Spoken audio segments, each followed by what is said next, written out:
Welcome.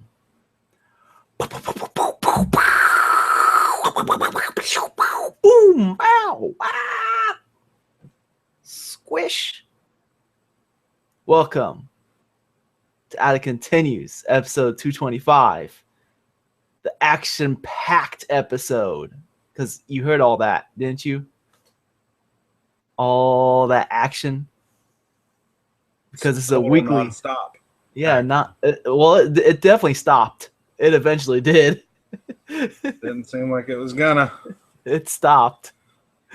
This is a weekly podcast. Goes up every Monday, in which we talk about video games and related topics. Goes up every Monday on outofcontinues.com as an MP3, but it goes up a little bit before that on youtube.com/outofcontinues as a video, in which I am your host, Stafa.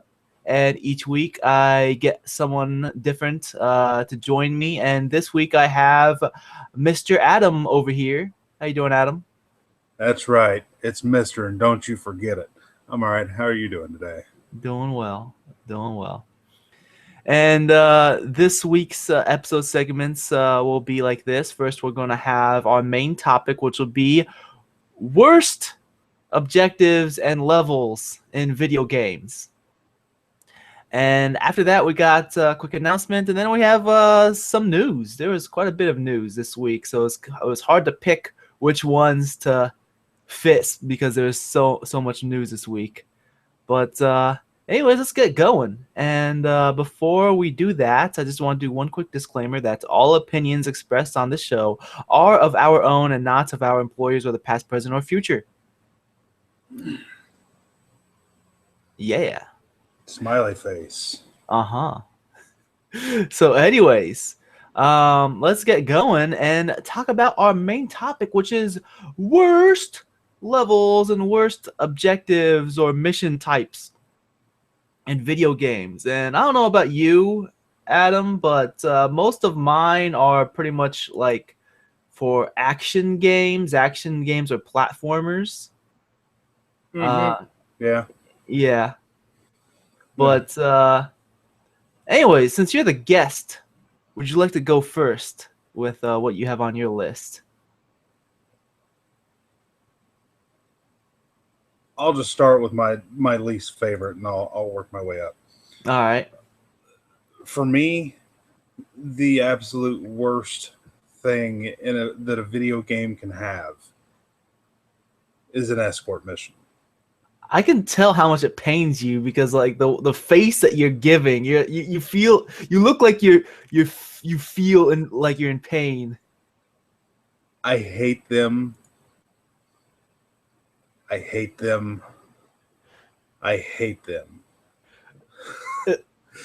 it looks like you're wishing you're somewhere else just because of the fact that you're thinking of escort missions. I absolutely hate them. What about them do you hate? Everything. Usually when you have to babysit the AI is just dumb. Just stupid. Yeah. It's just like, oh, I'm gonna just keep on walking right into if it's shooting it right into the crossfire. I'm gonna walk out in front of you trying to defend me. I'm just gonna walk right in front of your gun and just let you shoot me in the face.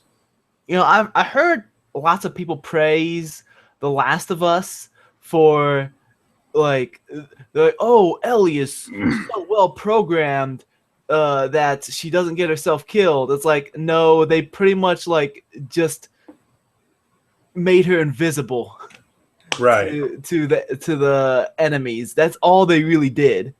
Yeah. Is that she has no health, like she's inconsequential. That's all they really did to her. Rather than like made her, they didn't make her like really intelligent or anything. That it's not any of that. They just made her inconsequential. Right. Just babysitting missions. Everything about them. Yes. The worst ones are the ones with an AI that's really dumb and they get themselves killed. Like, yes, when you feel like you lost the mission because of the AI, not because of your lack of skill, but Right. because the AI got itself killed. Right. Just because the AI is stupid. Yes. Stupid AI. Yes. Escort missions. There's no good redeeming qualities about them. They suck. I gotta agree. They gotta be some of the worst, if not the worst, type of missions. Anything else you want to say before we move on? I hate escort missions. All right, I'll mention something on my list. This is more of a level type, rather than a mission type. But on my list, I have underwater levels. I pretty much like in any game, mostly platformers, where it's like, oh, you got like a certain set of levels that are just specifically underwater. Right.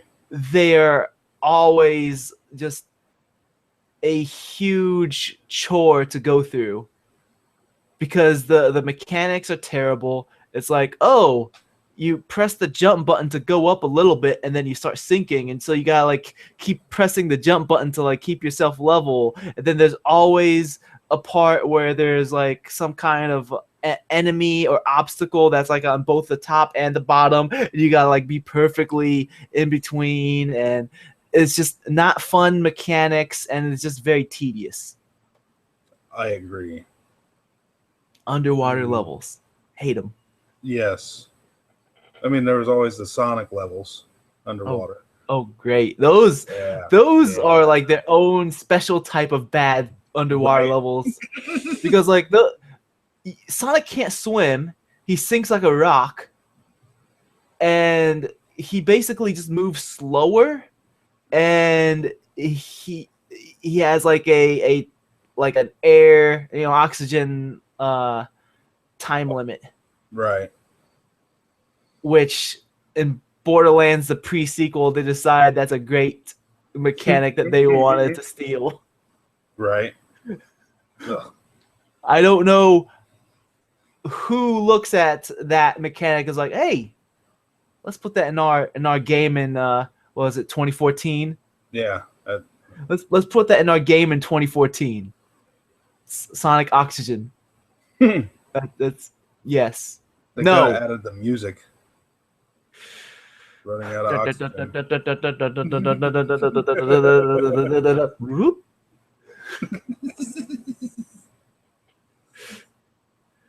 Yeah, that's another thing. Like, just about every game that has like underwater levels always have some kind of like really annoying music. Maybe it's because it's an underwater level and it makes it, and because I associate that music with that underwater level, it becomes annoying.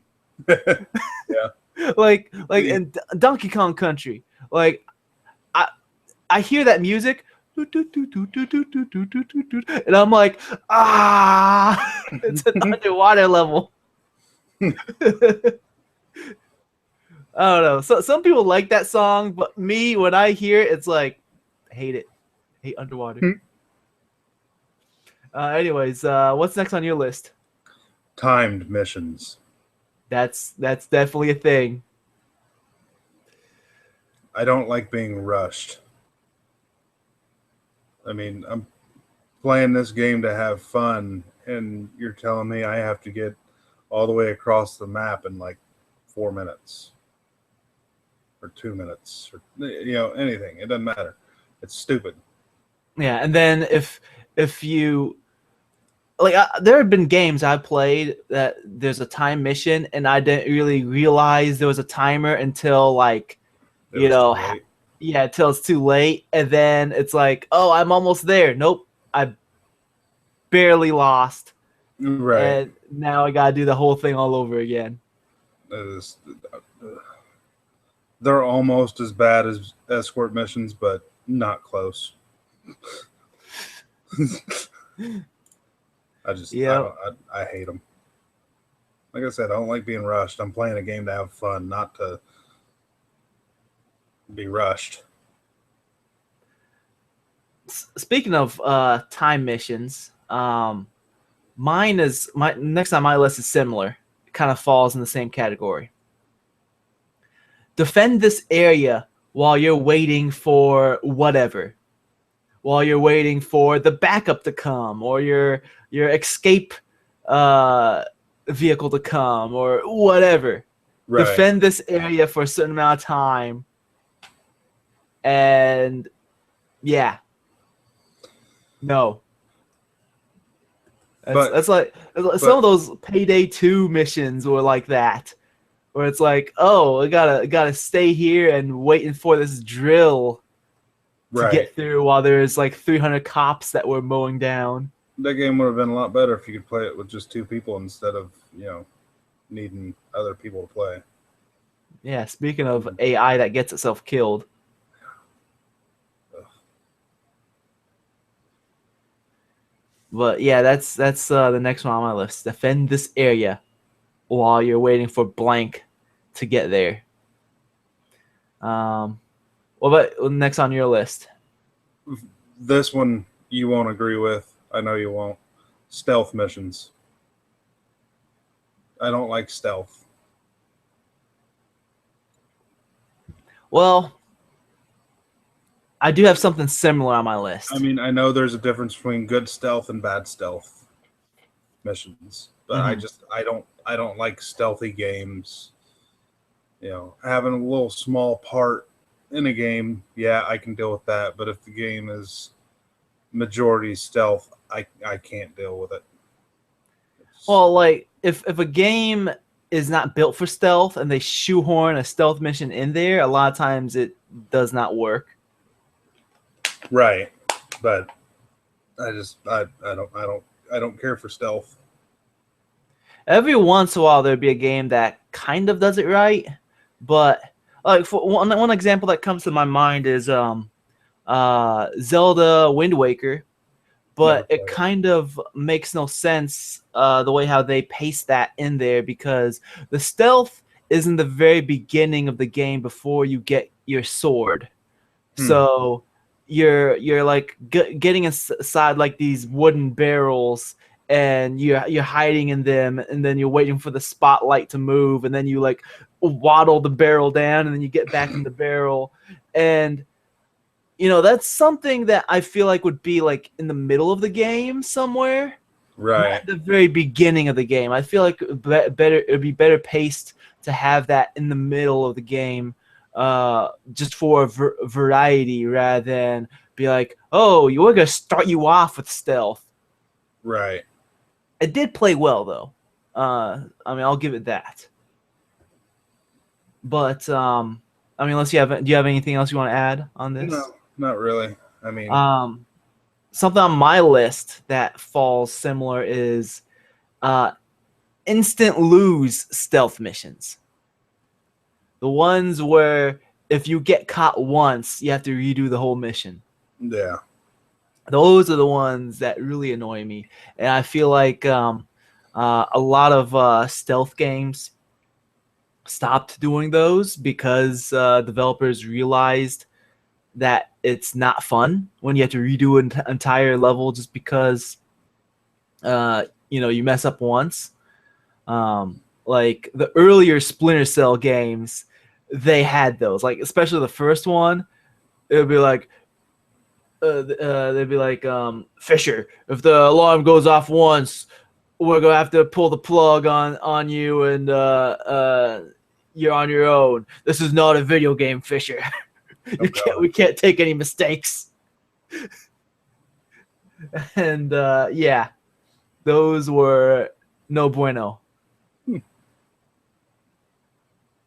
What's next on your list?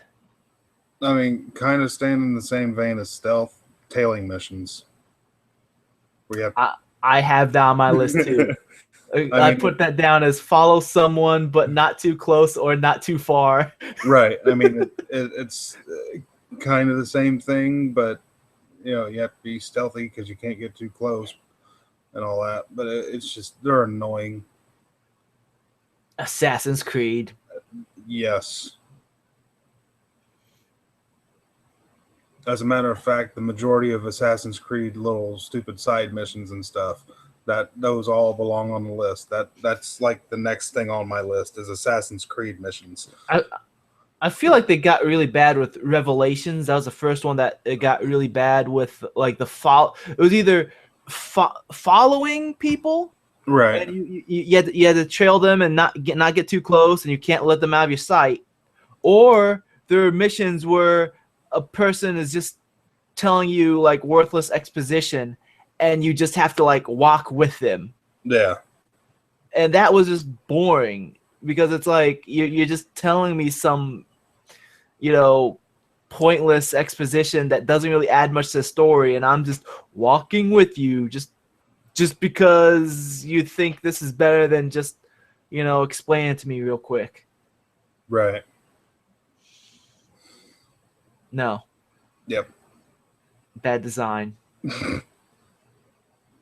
But I totally agree with you. I mean, I recall like there have been some driving games, like maybe some Grand Theft Auto games or something that involved trailing as well, where you can't get too close, can't go too far. Yeah. Yeah, they're just bad. Oh, there was the one game for PlayStation 1. It's called World's Scariest Police Chases. It was based off the TV show. Even had the same announcer guy doing the narration. And I believe there were some missions where I had to trail people. And not only did I have to trail them, because they're like, oh, this guy is going to be selling drugs to whoever. So you got to like trail them to like, catch them in the act. And then, so Right. not only did you have to trail them, and it was really hard, but like there was also a meter for like the destruction on your car as well. You can't bump into too many other cars. So that was pretty annoying as well. Beautiful.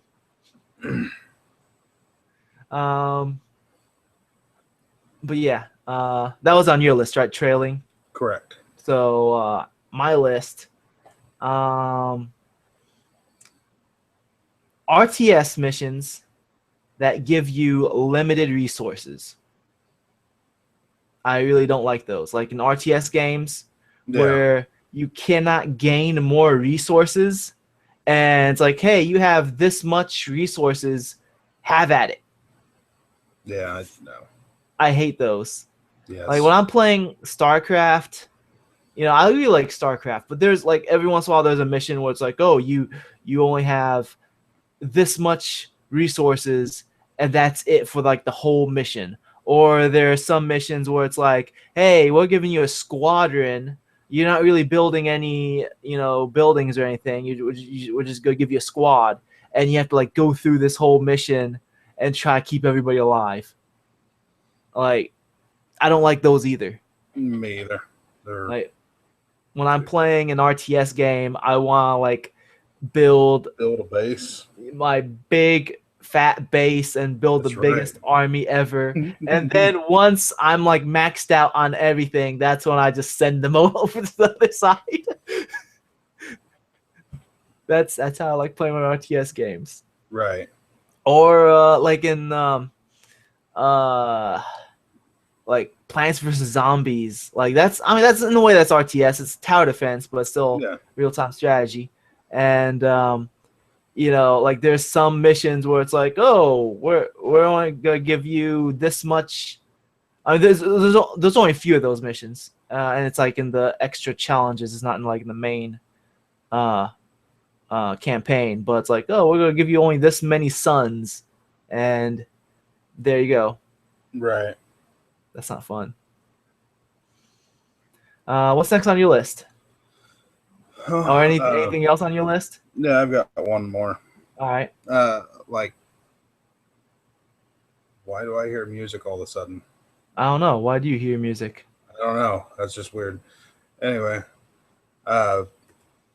like collecting missions, like when you have to collect so many pieces of something.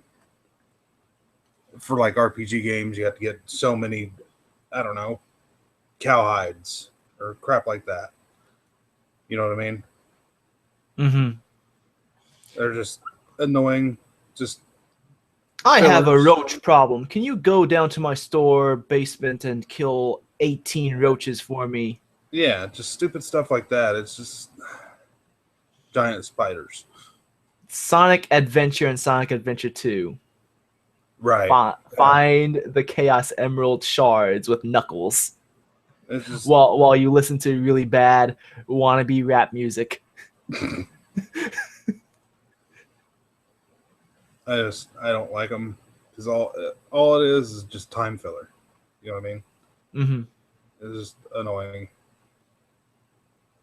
I mean, like, unless there's like some significant level design aspects that you want to share with a player, a lot of times these collecting missions are pointless. Yeah, it's just.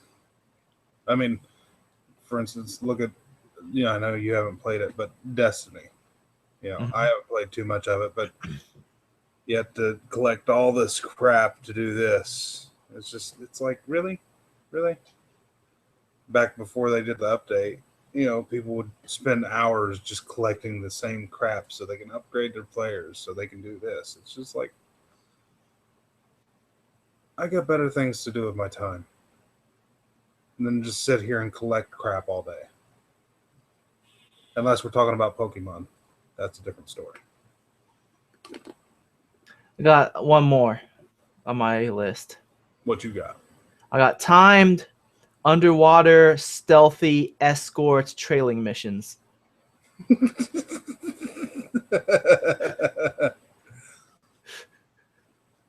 don't think I've ever with had limited resources. I'm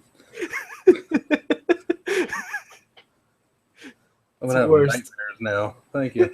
It's the worst.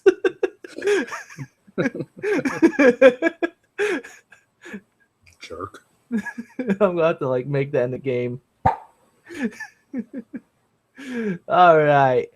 Anyways, you know what doesn't have really bad objectives or missions or levels? No, Safa, what's that? DreamHost. You know what that is? No, Staffa, would you explain DreamHost to me? This is the first time you listen to this podcast. No, but I have a really bad memory. So maybe you can help me with that and tell me what DreamHost is. Well, DreamHost, they are a web service that offers unlimited storage, unlimited bandwidth, user-friendly interface. They're also optimized to use content managers such as WordPress. What? And many more features that do not include stealth or timing or escorting or underwater or any of that stuff. All that just for $8.95 a month, and it gets better. If you use the promo code out of continues, that's one word, no spaces, just out of continues, it'll waive away the setup fee and get you a free domain registration. How's that sound? That sounds awesome. Man, you sound hyped now. You gonna sign up? Yeah, I'm gonna start my own page on hating escort missions because I hate them. Hey, if you're lucky, you might be able to use that promo code to get that free domain. It might be IHateEscortMissions.com. If that's available. Not sure. But anyways, let's move on. One quick announcement. We can use some iTunes reviews. I haven't checked iTunes reviews lately because there's no new iTunes reviews ever. But we could really use some iTunes reviews. If you use iTunes, we'd really appreciate if you leave a review. I mean, it doesn't need to be a long review, and it doesn't need to be 5 stars. If you want to leave however many stars you want, you can do so, because the quality of the review doesn't really matter. It's the quantity of reviews that matters, and I'm not kidding either. That's how Apple goes. They only care about the quantity of reviews. And so they pretty much go by a week-by-week basis, looking at the podcast reviews. And if a podcast doesn't get any reviews on a week, then they don't even show up on the the Apple iTunes podcast charts. So if you can leave us a review, that would really help us out. I mean, it could be a short review that says, "I like this podcast." Boom, that's it. You don't need to put too much thought into it. If you can't leave a review for whatever reason, like you already left a review, or you can't access iTunes for whatever reason, other ways to help us out, and you really want to help us out, you can do so by sharing the podcast on social media, such as Facebook, Twitter, Reddit, whatever you want to use. Just tell a friend about this podcast, and it would really help us out, because the more people who listen to the show, the more people that would interact with us. And when we have more people interacting with us, it's more fun to do the podcast. Give us more incentive to do it. So, tell a friend. We'd really appreciate it. Hopefully, we should be showing up on Google Music sometime soon. They never email me back. I don't know what's up with that. It's been more than a week. So, I don't know.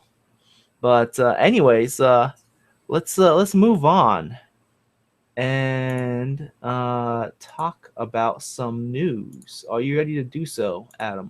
News. Man, you're hyped for news. Yeah. Oh, let me screen share real quick. There we go. Hello. How you doing? I'm good. How are you? Doing all right, especially with Microsoft announcing Young Conquer.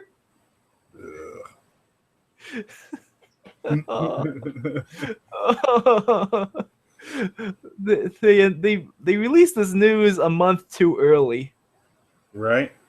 Like, it's like, well, it's not quite April 1st yet, so why you showing us this, Microsoft? So, those of you who like Conquer, you're I'm sorry. What stops if you're in luck? You're not in luck.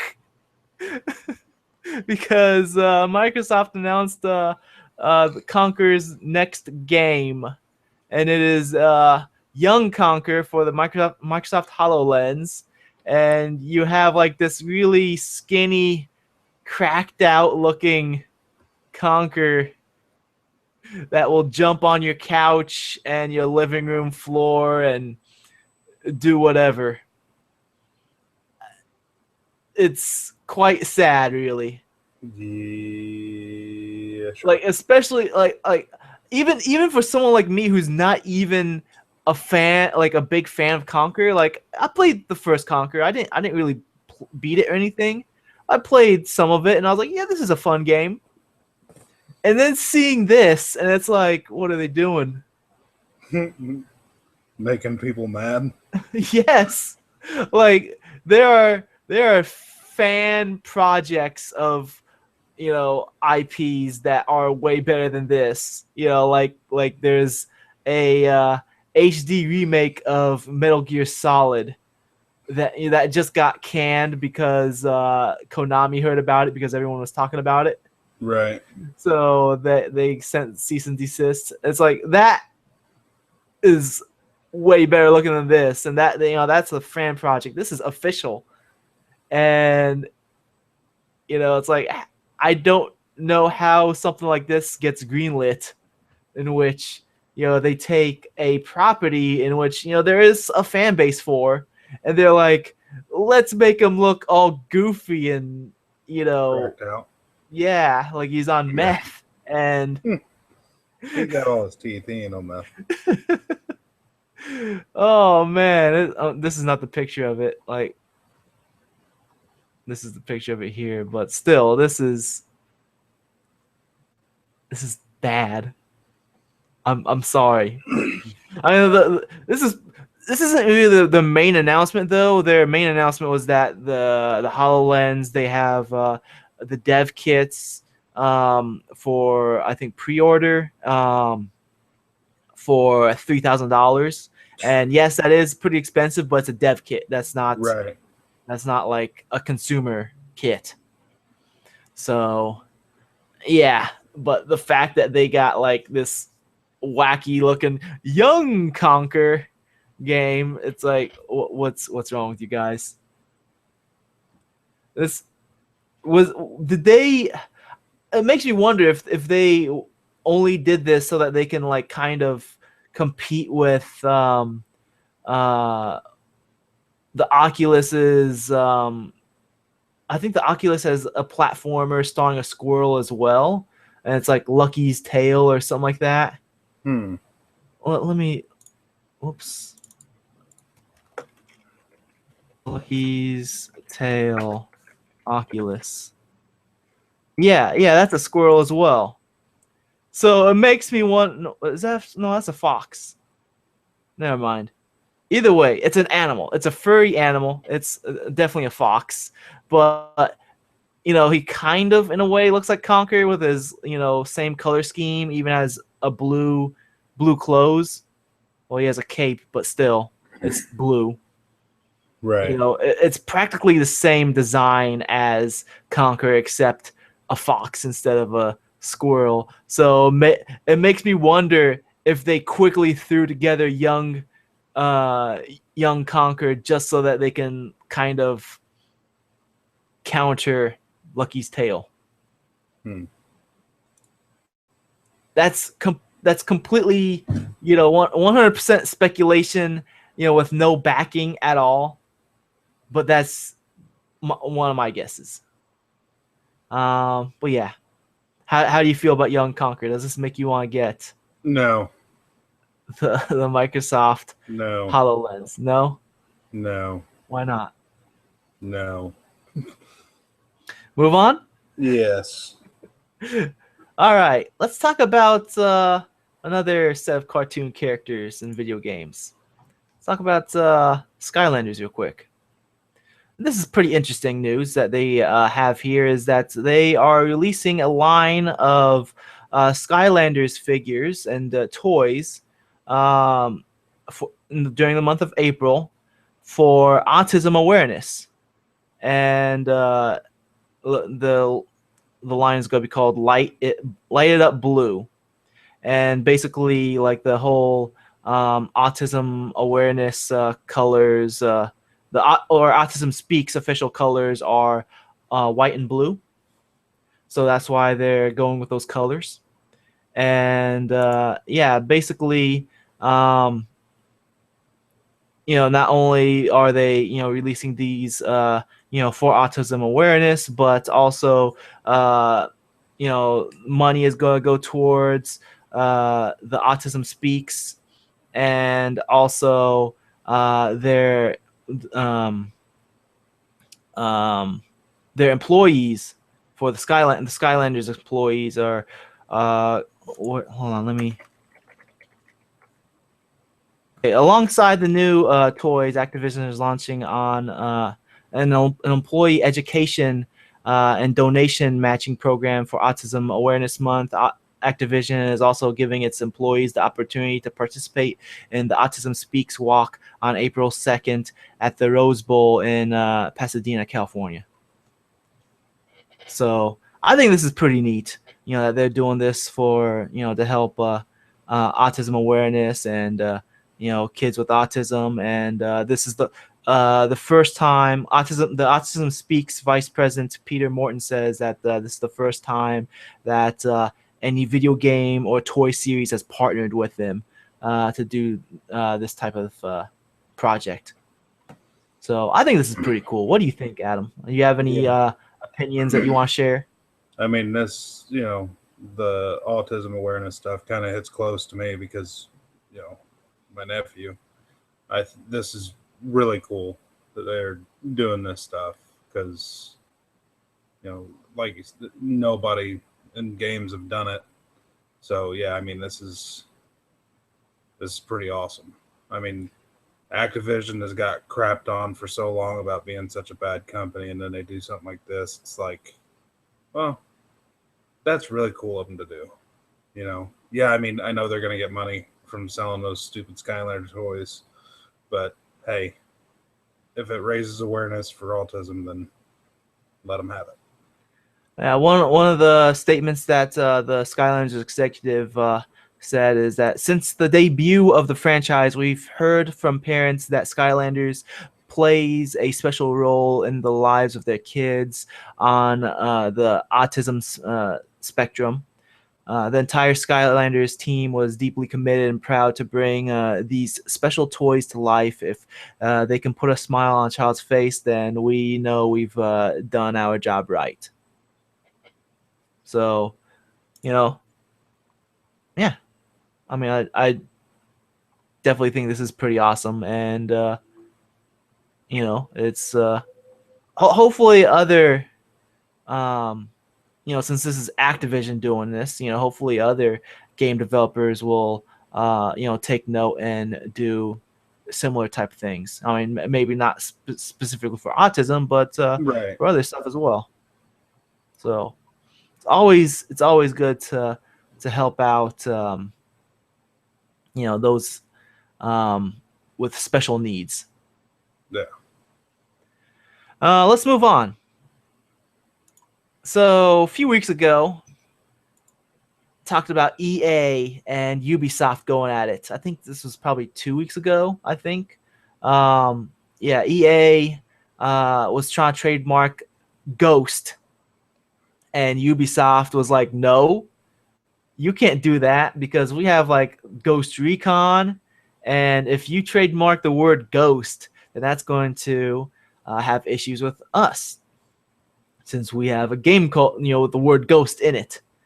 And EA was trying to do it because one of their studios, I believe, is like the Ghost Game Studio. And as I mentioned that week, I was talking about this article, I felt that Ubisoft was in the right. I was siding with them because to trademark just one word, and it's a common word as well, that's just ludicrous. So I'm glad that now EA is stepping back and abandoning the Ghost trademark because of Ubisoft's opposition, because single words like saga or candy or ghost should not be, or react, those should not be owned by anyone. Like those are like common words that people use. I say that on a daily basis. I'm gonna ghost this son of a gun and stab him while he's not looking. I don't think I've ever heard you say that before. I say that to myself every day when I look in the mirror. You say it to yourself about yourself. Okay. Gotcha. I wake up in the morning, I say candy, candy, candy, react, saga, and ghost every single morning. Don't hate. It gets me going. Whatever it takes, I guess.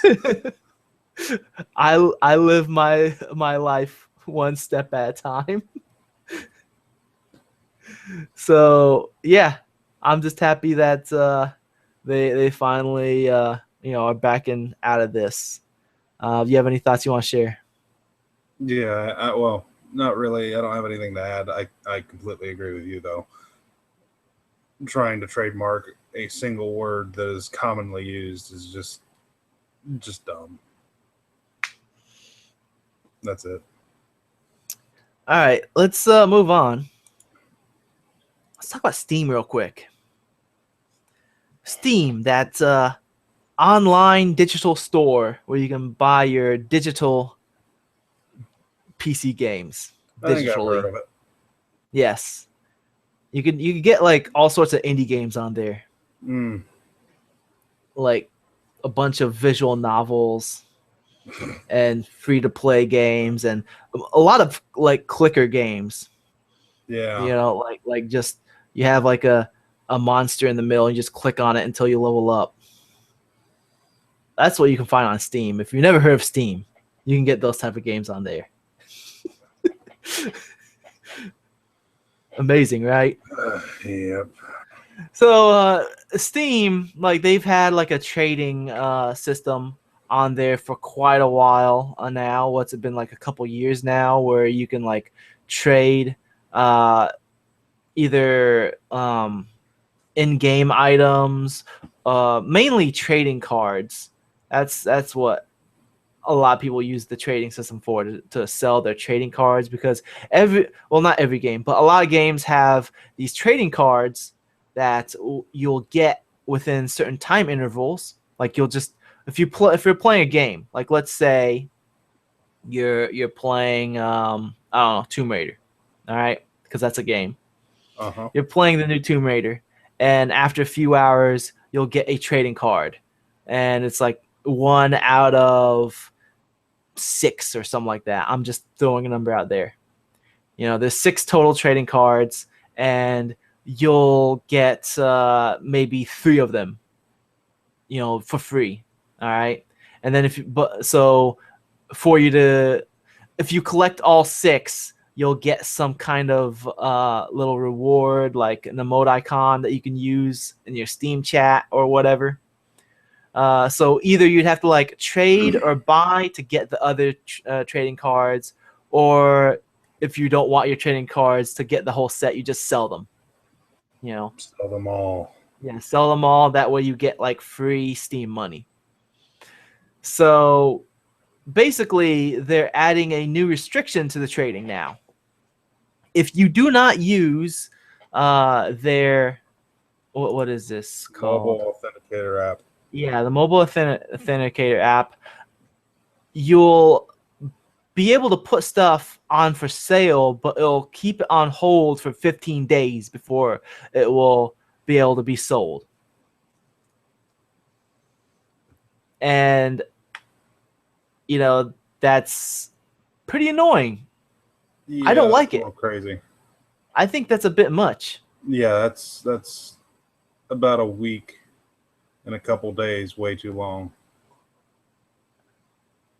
Man, that's 2 weeks too long. I can see a 2-day wait, just in case. Because I mean, how many times? Like, I had to change my password earlier this year because somebody tried to get into my account. Hmm. So I mean, I understand people getting annoyed, but at the same time, they can get annoyed until their account gets hacked or whatever, and then they're going to be like, "Oh, well, I'm glad I have this Steam app on my phone." Well, like Or I don't have a very fast phone. My phone is actually very slow. So that's why I wasn't using the Steam Authenticator app. But mm-hmm. after it gave me this stupid warning, I was like, okay, whatever. I'll boot it up and do the authentication just to make you happy. And it's just like, I feel like it's unnecessary. I don't know. I don't But it's like it. unnecessary until it's necessary. There are other ways to like add extra security than to like include my phone in on the deal. Yeah. I've got a decent phone though, so I'm kind of, it doesn't bug me. But yeah, But that's yeah, my it's thoughts. it's still too long. I mean, James didn't have it, and he tried to trade me, or yeah, he tried to trade me stuff during the end of the year sale, and he couldn't Hmm. because, and he lost all those cards because he didn't have the Steam app. So Oh, okay. yeah, Because they disappeared at the end of the sale. yep. So I mean, yeah, but yeah, I mean it's still too long. I don't mind. I have Steam on my phone, so if I'm not around a computer, I can look and see what the daily deal is, or if there's a big sale going on, I can look and see what the featured deals are, since they don't have any new deals every day because Steam is awesome. Yay. Speaking of Oh boy. sales, our next article here is also Steam related. So Valve is now discounting Steam bundles based on games you already own. So, let's say you see like the Valve Complete bundle, which has all the Valve games. And that's, I think it's like $100 or something like that. That's the regular price for it. But, you own all but 2 games. It will now discount the games that you already own off of that total price, which that's something I feel like a lot of people have been asking for a long time, because especially during sales, when they used to have these bundles, they haven't really been doing them much lately, but during the sales, when they would have a bundle, people would be like, oh, this looks like a great deal, but I already own half the games on there, and I don't want to basically pay extra for just these few games and not be able to do anything with the rest of the stuff. Yeah, the rest of the rest of the deal, because like sometimes a deal would allow, like I think for a little while Valve would for the Valve Complete bundle, for the games that you already own, it would give you like an extra one to gift to somebody else, but that not many bundles did that. Right. Only a few bundles did that, where it'd be like, oh, you already own this, we'll put it in your library so that you can or your trading library so that you can give it to somebody else. Your inventory. Yeah, your inventory. Yes. There you go. But now they're gonna like just start discounting bundles, and I think this is something that a lot of people have been wanting for a while, especially since Steam sales have been not only getting stale because of the sales becoming less exciting, but a lot of people who have been regularly using Steam for a while, their libraries are getting so large that there's less things that they want to buy at this point. I don't know what you're talking about.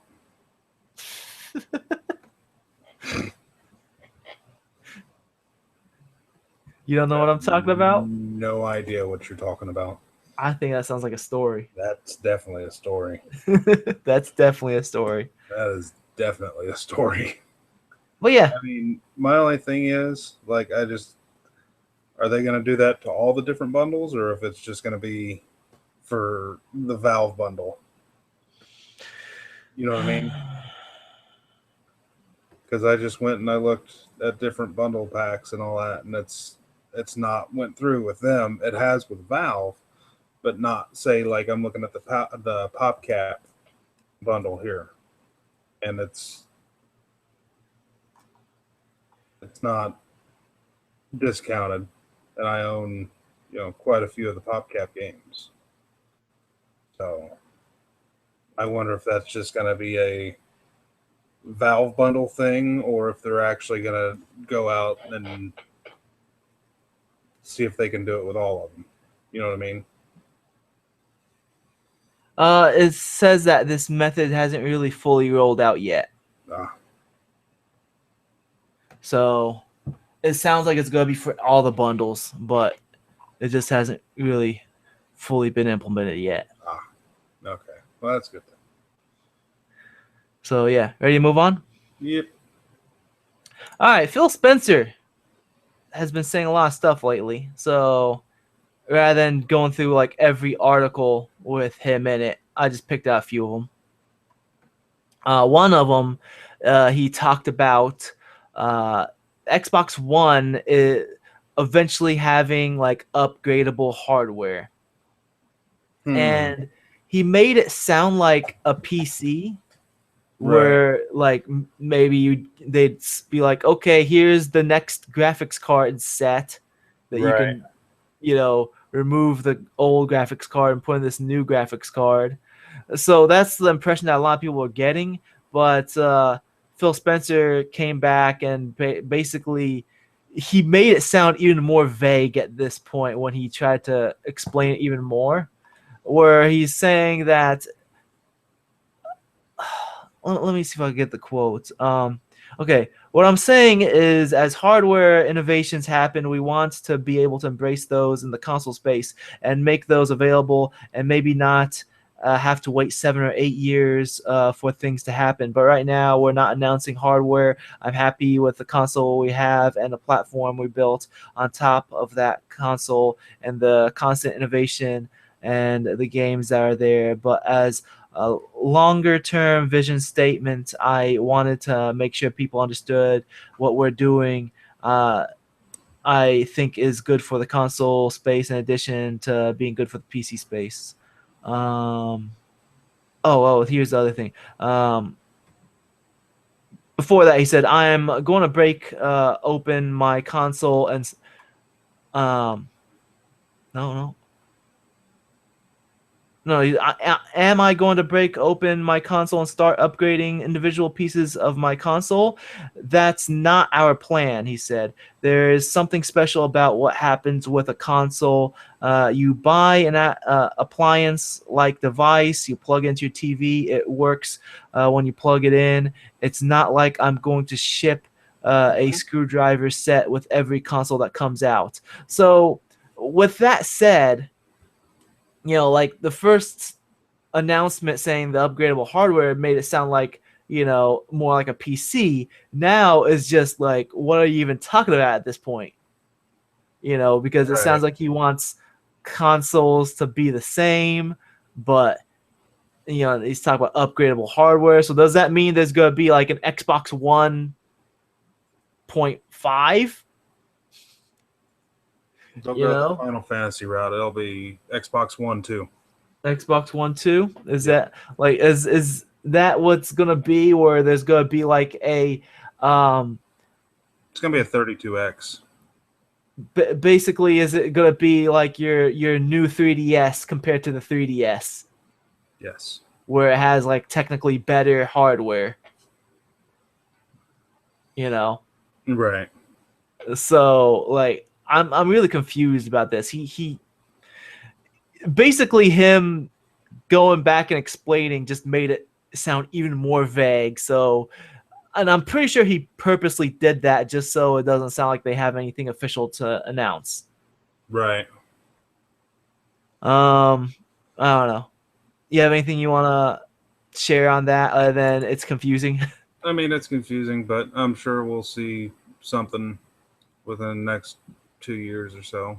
Yeah. Probably before then. Here's another thing. So Phil Spencer, he said one of his he was asked on Twitter what one of his most anticipated games of this year is, and he replied saying Uncharted 4: A Thief's End. And one of the like fanboy guys from the same group that kind of bashed Phil Spencer for the whole Quantum Break not being exclusive anymore. He tweets replying to Phil saying, Xbox head talking about how great Uncharted 4 will be. Just wave the white flag already. This is embarrassing, sad to say. Phil, good old Phil replies, we should applaud when a team does something special. Those who hope for a team to fail due to platform aren't real gamers. Going back on this whole statement on how fanboys are like console war fanboys are bad for the industry. Phil don't care. If you're over there fanboying for the Xbox One, Phil gonna tell you to STFU. Well, he gives you a 5-knuckle shuffle. Okay. I mean, that just makes me like do it even more because I mean he's right. Competition is good for the entire industry. Mm-hmm. Does it suck when you're going to have exclusives? Not saying like Uncharted needs to be on Xbox One or anything. Just like I'm not saying that Sunset Overdrive or Halo or any of those need to be on the PS4. It's competition. They're trying to get more people to go to that system than that system. That's just the way business is. But if you're going to hate and, oh, well, it's sad to say, it's embarrassing, wave the white flag, get out of here. Just get. Yeah. Stupid. Yeah. Ugh. Plus, this makes to me like I've said this before, but like when Phil says stuff like this, it makes me believe that he Cares. really is Enjoys. into games. Yeah, he's a true enthusiast when it comes to video games. You know, he's not just some hype man who's gonna be like, who here's hype for the next Gears that's coming out in what, another 2 years or so? No, he's gonna be like, yeah, I'm hyped up for Uncharted 4. That's my most anticipated game of this year. Is it on my platform? No, but that's not gonna stop me from turning on the PS4 that's in my living room. Right. Yeah, I mean, like I said, that just makes me like the dude even more because that's real. You know what I mean? Mm-hmm. He's like, well, I'm not just gonna sit here and deny that this huge game is about to come out. No, I'm just gonna sit here. Nope, not coming out. Nope. But it's over there. No, not looking. It doesn't exist. I can't see you. Yeah. If my eyes are closed, it doesn't exist. Exactly. Just stupid. People are stupid. Yeah. Let's move on. One more thing with Phil Spencer. So he was asked, "Is Phantom Dust dead?" And Phil Spencer says no. It's about finding a team that really gets the IP and understands what it is. And like a lot of people have been saying Phantom Dust has been dead because like we've only seen like this E3 announcement trailer for this game. For those of you who don't remember, which year was it? 2005? No. 2005 was it was 2014 when they showed the announcement trailer for Phantom Dust, which is a remake of the original Xbox game that came out in 2005. And Phantom Dust is a game that's been played by like 6 people, me being one of them. And it is an amazing game. Like, didn't Ollie play it too? Yes. So okay, there's two of the 6. Yep. Phil Spencer's the other one, so that's half of us right there. But yeah, so Phantom Dust, it's basically like this action card game where you play a character, but your moves are basically like Magic the Gathering style spells. But instead of like summoning minions and stuff like that, you shoot fireballs like Dragon Ball Z. Yeah. So it's really hard to explain because it is so unique. But like basically you have just take it that you have these characters that do really cool anime type moves, and it uses a system that's very similar to Magic the Gathering with like mana and a random deck that you can pick up these different abilities. It was just a really fun game. It was very ahead of its time, like graphically, gameplay wise, everything. I mean, this game came out like right before the Xbox 360 came out, and at that time, I was really impressed with how Phantom Dust looked because of the destructible environments. I mean, how many games had destructible environments on the original Xbox? Can't really think of many. No. This one had it. It felt like a next gen game. on what was the current generation. And they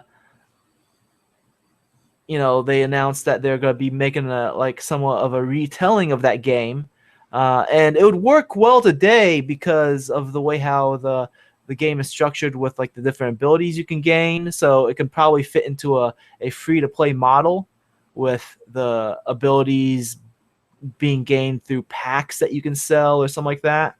Right. And so I can see them, making it work today, especially with how popular collectible card games are, digital collectible card games are right now, with like Hearthstone and other digital collectible card games.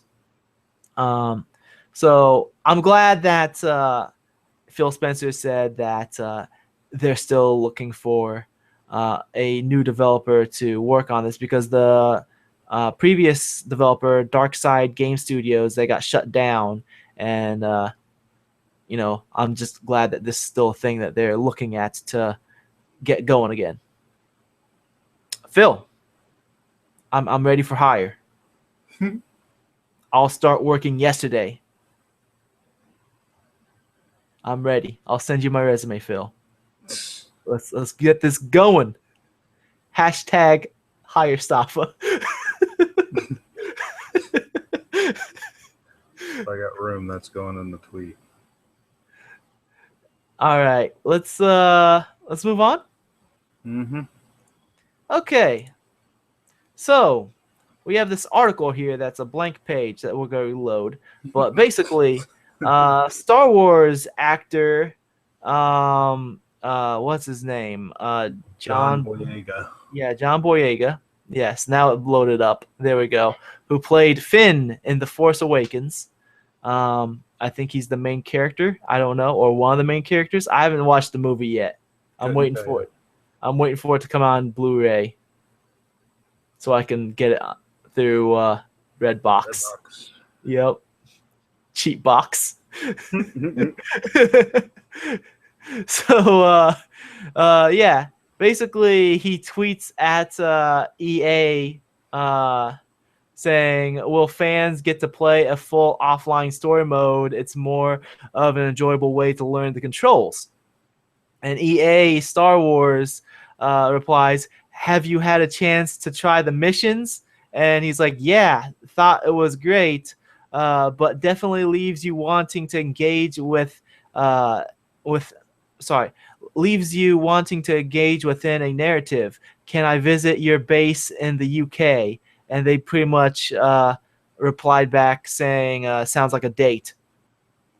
So, yeah, I think that's pretty cool that, one of the stars of the new movie is really into the game, but wants more. Yeah, wants more, because I haven't really played this game. I've played the beta. And from what I hear about the game itself is that there's just not much depth to it. Like, there's pretty much just just the multiplayer, and even the multiplayer doesn't have much to it because there's not much stuff to unlock. So it really lacks depth, even in comparison to Titanfall. I've heard that it has less depth to it than Titanfall, and Titanfall did not have much to it at all. So, I think that's cool that John Boyega is like, reaching out to them and being like, hey, let's get this going. You have anything you want to add? Not really. I don't care for, shooters or anything like that. So it's cool that actor dude plays the game, but don't really have an opinion on it one way or another. We're moving on. All right. On the subject of Marvel, because Marvel owns everything, or Disney owns Star Wars. On the subject of Disney, let's talk about another Disney property, which is Marvel. And they're basically celebrating leading ladies with their new Women of Power gaming event. and it was this past week, or yeah, no, it is this week. Starting on Thursday last week. Um, Basically, they're trying to promote their female characters, and they're doing this throughout not only their comics but like a wide range of their games as well, including like Lego Marvel Avengers. They're adding Captain Marvel, Moonstone, Pound Cakes. I have no idea who Moonstone or Pound Cakes are. Do you? No. But I do know Captain Marvel, Carol Danvers. She wasn't in the game already? I thought she was. Maybe I was mistaken. I don't know. There for Marvel Contest of Champions, they're adding new quests, new event quests featuring Miss Marvel, She-Hulk, and X-23. Marvel Avengers Academy. It says several all-new female heroes will be joining the student body of the Academy during the special event. I have no idea what this game is, so I'm assuming that like these are just made up or original characters that they're using that are like teenagers and stuff like that. I don't know. Marvel Puzzle Quest says new Women of Power variant comic covers featuring their top female characters. Marvel Future Fight will have a new game event featuring Proxima Midnight. No idea who that character is. Never heard of her. Nope. Spider-Man Unlimited will have a new event featuring Silk. Silk is a fairly new character who is basically a female Spider-Man. She got bit by the same radioactive spider that bit Peter Parker. Yeah, I know the origin is pretty bad, but oh, that's terrible. Yeah, like she just happened to be there, when they were on their field trip, and the spider went from Peter Parker and then bit her. So, and That's for some lazy. reason, she has not been a superhero all these years until now. That is lazy. Yeah, it is. I agree. It is very lazy, but a lot of people like the character. Like she has a really cool design, and people like the character. Marvel Heroes 2016 will have a new update. Will introduce character Rescue. I have no idea who Rescue is. Never heard of her before. And let you unlock a new power costume for American Dream. I don't know who American Dream is either. You know who Dusty Rhodes? The American Dream. Son of a plumber. Son of a plumber. Yeah. So no, that'd be Cody Rhodes, son of a plumber. But yeah, I mean, like most of these characters I never heard of: American Dream, Rescue, Proxima Midnight. Pound cake. Pound Cakes. Pound Cakes, Moonstone. What kind of name is Pound Cakes? I don't know. But I mean, in this picture that they have here, they have Thor, Miss Marvel, Spider-Gwen. What's her name? Not Black Canary. Mockingbird. I think that same thing. Black Canary, Mockingbird. It's a bird. She's wearing black. She-Hulk. I think that's Black Widow. Squirrel Girl, and Captain Marvel.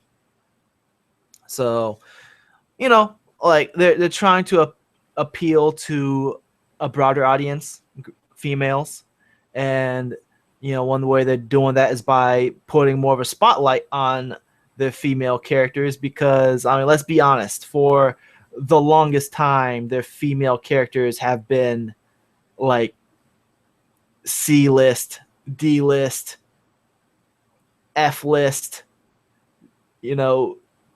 Z-list. like for quite a long while, they Marvel has not been doing much with their female characters. I'd say for like probably the longest time, their most popular female characters were like Storm and Rogue, I was gonna say Storm, definitely. just because of X-Men. Yeah. And other than that, like that's it. It looks like American Dream is like a female Captain America. Probably from the multiverse or something. Speaking of which, these I'd say like in general, the most popular female superheroes are probably from DC. Wonder Woman being the most popular. Yeah, definitely. Other than Wonder Woman, like the other popular female superheroes are basically like female versions of the male heroes, like Batgirl, Supergirl, yeah, just basically female versions of the male guys. She-Hulk. But She-Hulk, yep. It's a funny story of how She-Hulk was invented. You know how that went?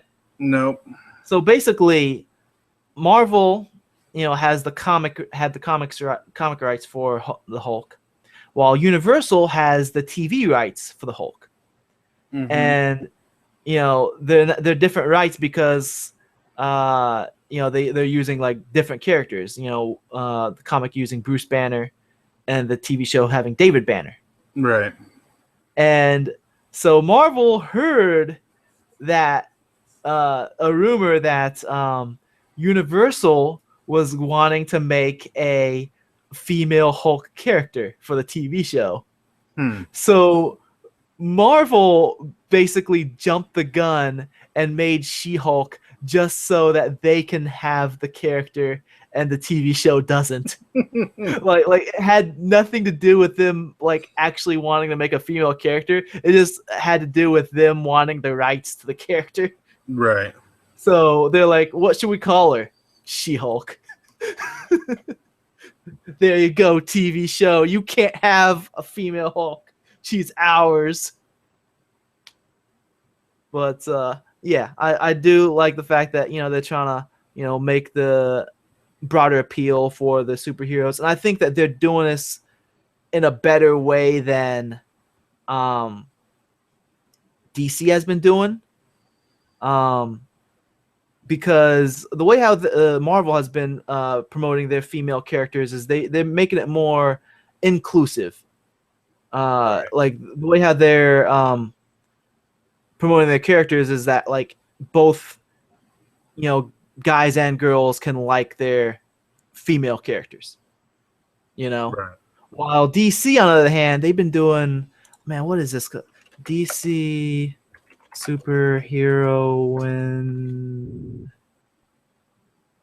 show. Let me get this up real quick. This is totally not it. Hold on. There it is. This is it. Like they have like this DC superheroine high school thing, which they're trying to promote it for girls. I'm assuming like that art is hideous. Preteen. It looks very Disney-esque. Yes. And the way how they're doing it is it looks very exclusive rather than making it inclusive. Right. Because the way how this looks, it looks like it's specifically only for girls, and it's not really for guys. Does that make sense? Yeah. I mean, it just doesn't seem like something for everybody. Right. While Marvel, on the other hand, they're making their female characters, appealing for everybody rather than just making the girl characters appeal to girl readers or girl fans.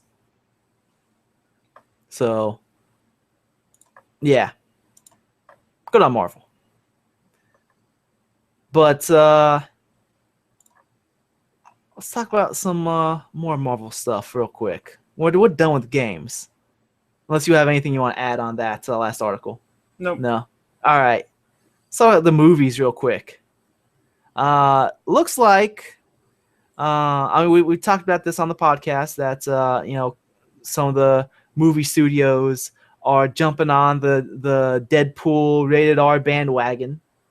You have Fox making the Wolverine 3 rated R, and Todd McFarlane wanting to make a rated R Spawn, and everyone I don't think I mentioned this on the podcast before, but DC now says that they're making a rated R director's cut version on the Blu-ray edition of Batman v Superman. Because basically they don't want parents to explain to their kids why they can't go to the theater to watch a Superman movie. So everyone's jumping on that rated R bandwagon. And this gentleman here, Bob Iger, I think. I don't know. He works for Marvel, and he is confirming that Marvel Studios will not alter its ratings to fit the rated R trends. And I don't think every superhero movie needs to be rated R. No, but some do. Yeah. I'm glad that they're not, they're not jumping on this bandwagon, because I mean, like the whole Marvel cinematic universe. I mean, like the outside of the Netflix, they've had like this very fun theme to it. Like Right. they're basically bringing the fantastical aspect of superheroes to life. And like other than Daredevil and Jessica Jones being super dark, those it fits in their parts of the Marvel universe. Right. But with like everything else, like Captain America does not need to be dark and gritty. Captain America is a Boy Scout, like what Superman should be. Superman should not be dark. Right. Why is Superman dark? Yeah, Batman, sure. I'm alright with Batman being dark, but why is Superman dark? Like Superman is a superhero for like, he's supposed to be family friendly, all ages. Right. Whether you're an adult or a little kid, especially a little kid, because kids need heroes too. And kids should not have dark, emotional, and gritty heroes. They little kids need heroes that like just show them good morals, how to do the right thing, stuff like that. And that's what Captain America does. He's over here like, language. Watch your mouth, Tony Stark. She'll wash it with soap. Do you speak to you kiss your mother with that same mouth?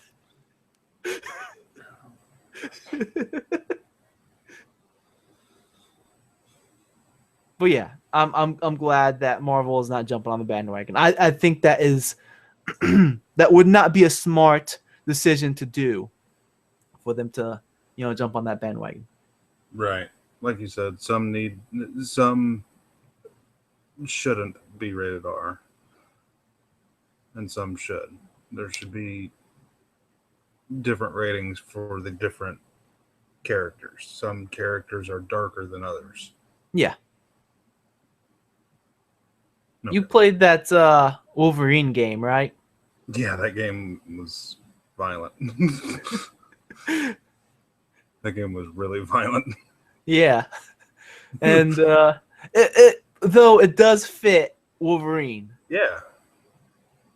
So, I think them making the Wolverine movie rated R is fine. Yeah. and it kind of makes sense. You know, it's in the same kind of sense where like you have the Ninja Turtles with sharp swords, but they never slice anyone up. It's like, what are you guys doing?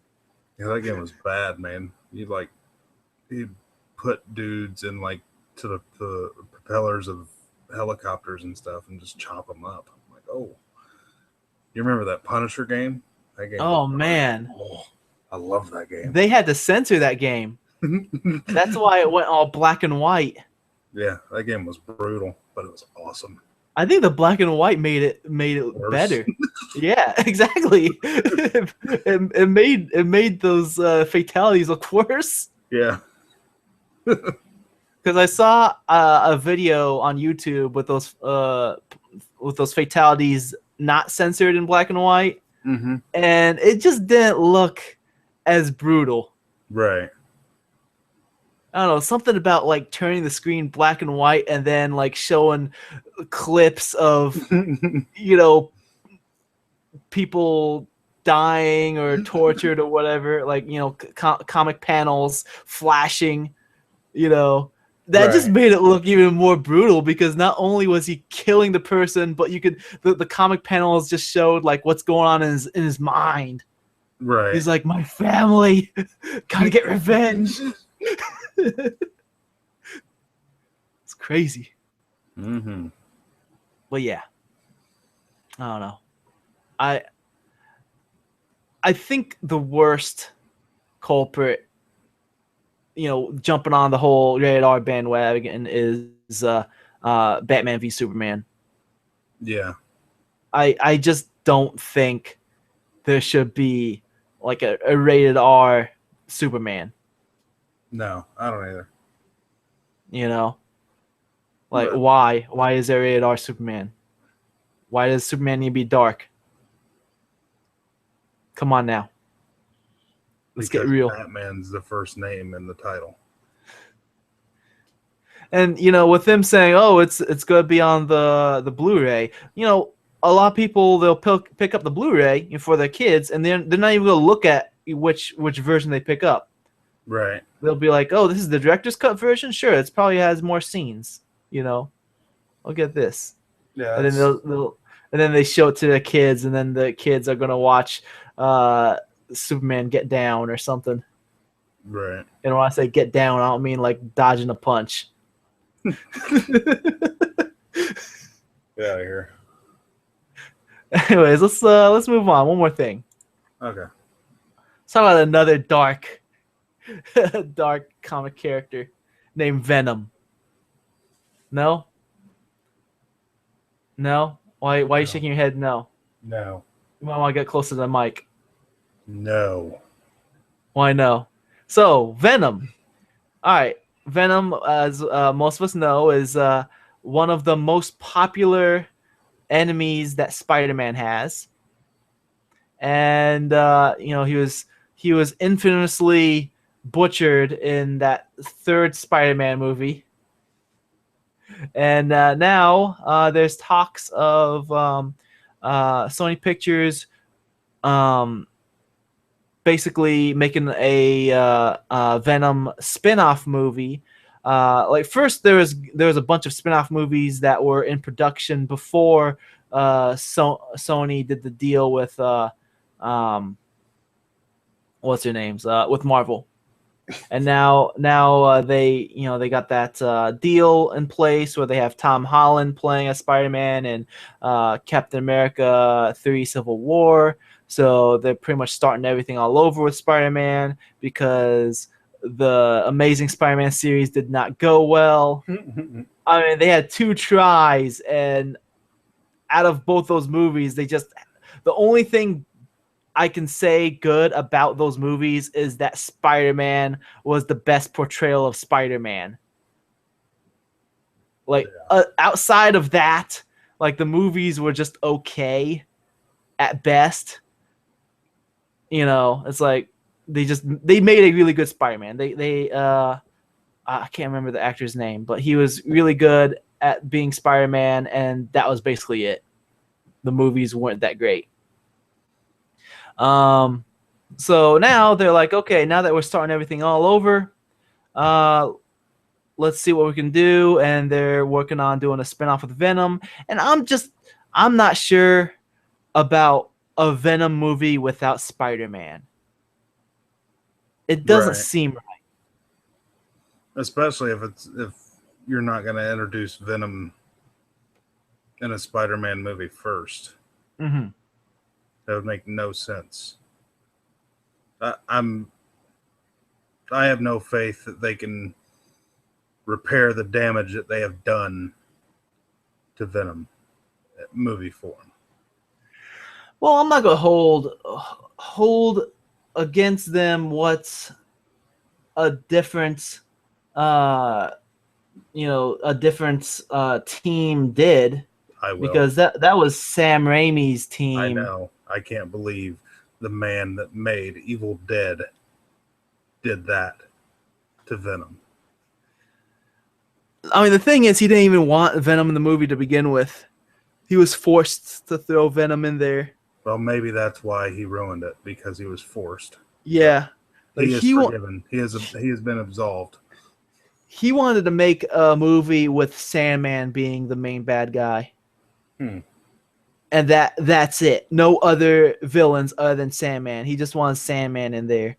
And then they're like, nope, you have to put Venom in here. That's what the kids want. The kids want Venom. You will put Venom in here. And he's like, okay. And like, on top of that, put Harry Osborn, Green Goblin in there as well. He's like, are you serious? Like, yes. And then, yeah, that's what happened there. But I'm not gonna put that against this new team. This new team says that they hired Dan Harper, who wrote Edge of Tomorrow. What is Edge of Tomorrow? It is a movie. Oh, with what's his name? Tom Cruise. Okay, so he wrote Edge of Tomorrow to write the script for Venom. Mm. And yeah, I want to be hyped, but I'm scared. I've been hurt before, so it's not happening. Yeah. I'm not getting hyped. Hold me. No.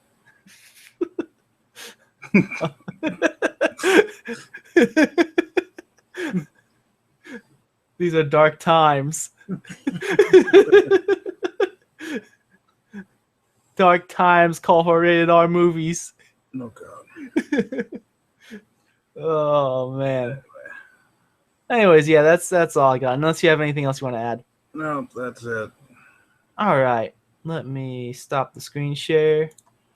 Hello. Hello. How you guys doing? Hey, I can see you too. What's up? Let me close this out. Bam. All right.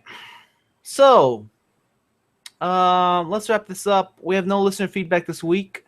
If you are into the podcast, you can write into podcast@outofcontinues.com. That's podcast@outofcontinues.com. You can send me an email and tell us what you think about the show, or you have any questions about anything video game related or whatever. It doesn't even have to be video game related. Just ask me a question, I'll answer it. And yeah, let's wrap stuff up. Check out the YouTube channel. We've have some gameplay videos going up that I'm catching up on with the games that what's the names Black Shell Media have been sending me. Like, they sent me a bunch of games since last year, and I'm catching up on those. So I'm working on that, getting some gameplay videos up. Twitch streaming sometimes, twitch.tv/sayitsafa. That's SAYEDSTAFA.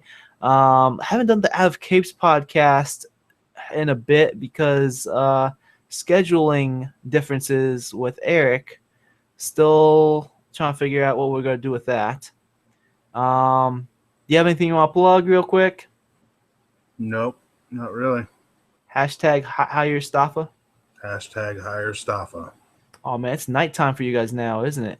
Yep, it is going on 7 o'clock. Oh man, it's still daytime for me. It's like we're on different parts of the world.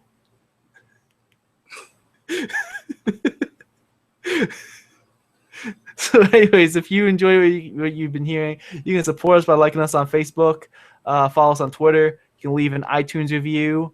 You can contact us by email as podcast@advocacies.com. You can subscribe to the YouTube channel. It's youtube.com/continues. All those things I mentioned, even though I said a lot of things, you need to remember every one of them because all you can do is go to advocacies.com and you'll find the links all there, ready and available for you. You can give me a tweet. I am at SayedStafa. That's at SAYEDSTAFA. Again, that's at SAYEDSTAFA. And then you can add hashtag hire Stafa, please. PLZ. Adam, you have a Twitter. Yeah, it's at Iron Headbutt. Yeah. That's deep. That is really deep. I'd like to thank my guest host for joining me today, Adam. Thank you for having me. It's been a blast. And with that said, I'm your host, Stafa. Thanks for joining us. We will see you next week because we are Venom.